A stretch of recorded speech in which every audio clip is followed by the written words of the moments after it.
En mi canal de Antonio de Vicente Plus estamos subiendo unos vídeos realmente interesantes. Hace unos días hemos subido un vídeo sobre el milagro que se produce con la distancia emocional.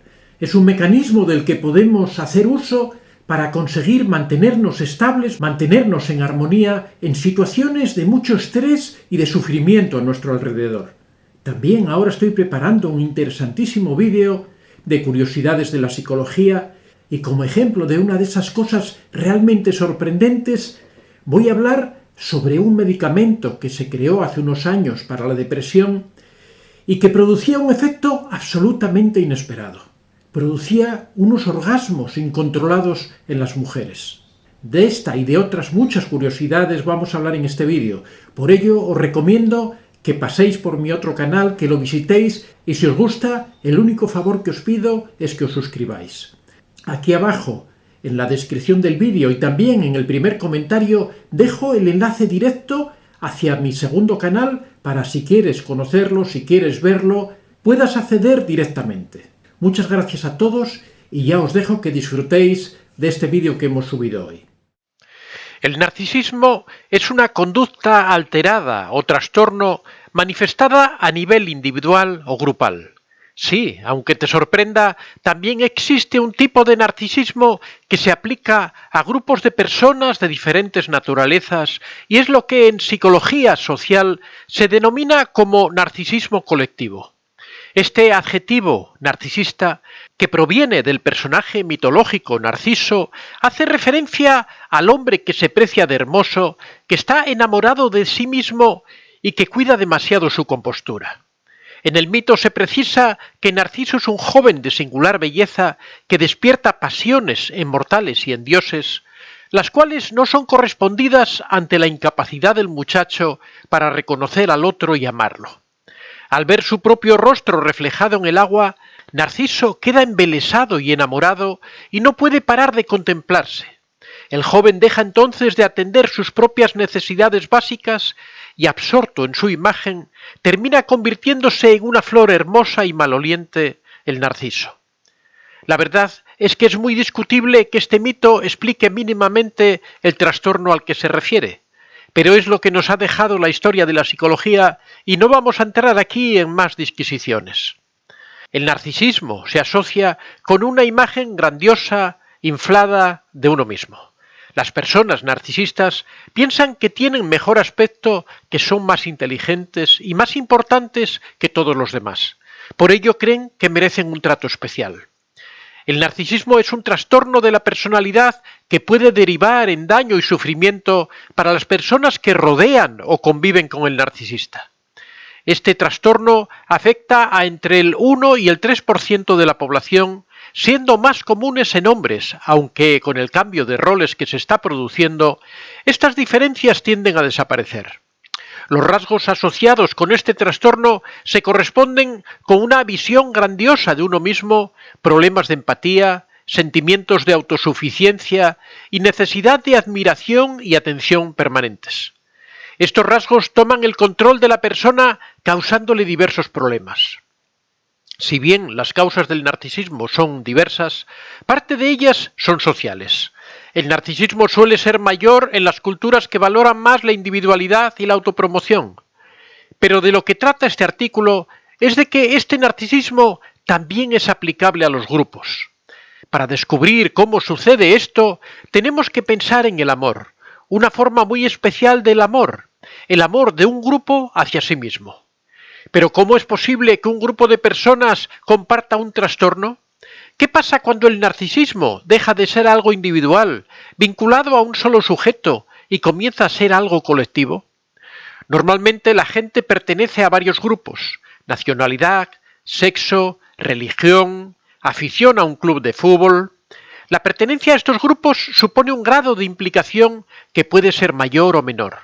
Por ejemplo, una persona puede ser más o menos patriota según se identifique más o menos con los valores que representa su país. Cuando la implicación es muy grande, se suele decir que la persona se identifica mucho con su grupo. Identificarse mucho con un grupo implica aceptar las normas explícitas e implícitas de ese grupo. Además, aquellos que se sientan muy identificados también van a interiorizar los valores de dicho grupo. Por ejemplo, si las normas del grupo prescriben vestir de una determinada forma, los miembros del grupo que se identifiquen mucho con él van a vestir de acuerdo a esas normas creadas. Es suficiente con fijarse en los grupos de fans de determinados equipos deportivos que visten camisetas y diferentes accesorios con los colores de su club. Las normas y valores de los grupos van a condicionar por refuerzo algunos comportamientos. En una situación dada, la forma de comportarnos puede ser muy diversa. Ante una situación, podemos actuar de formas diferentes. Sin embargo, si las normas y valores prescriben una forma determinada de comportamiento, nuestra tendencia va a ser la de seguirlas. De este modo, se dan conductas colectivas que se imponen por ser las reglas del grupo y donde todo aquel que quiera identificarse con ese grupo debe respetarlas. Por tanto, imaginemos que hablamos de una persona que pertenece a un grupo con el que se identifica mucho. Si este grupo tiene entre sus normas y valores comportarse de forma narcisista, también es probable que esta persona desarrolle un comportamiento narcisista. Es más, todas las personas del grupo, al menos las que se identifican mucho con él, van a comportarse de esa forma narcisista. En estas circunstancias, los grupos actúan como entes de naturaleza propia que se comportan como si fueran individuos. En esta situación, este grupo o comunidad se puede decir que es narcisista. Se va a dar lo que desde la psicología se denomina como un narcisismo colectivo. El narcisismo colectivo se define como una gran inversión emocional en una creencia poco realista que alude a la grandeza exagerada de un grupo al que se pertenece. En la medida en que las personas pueden idealizar el yo, pueden hacer lo mismo con los grupos sociales a los que pertenecen y diferenciarse de los otros grupos. Cuando una persona adopta una personalidad del grupo narcisista, puede ocurrir que se produzca una disonancia cognitiva. Cuando esas reglas que se aplican al grupo chocan frontalmente con las creencias arraigadas en la persona.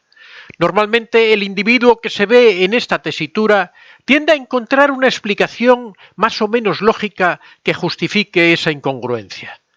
Normalmente, cuanto más débiles son los criterios morales de las personas, más fácil es que puedan sucumbir a estos grupos narcisistas.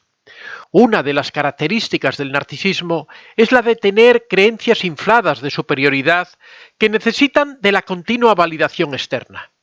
Imagina a una persona que se cree superior y que necesita que se lo recuerden a cada minuto.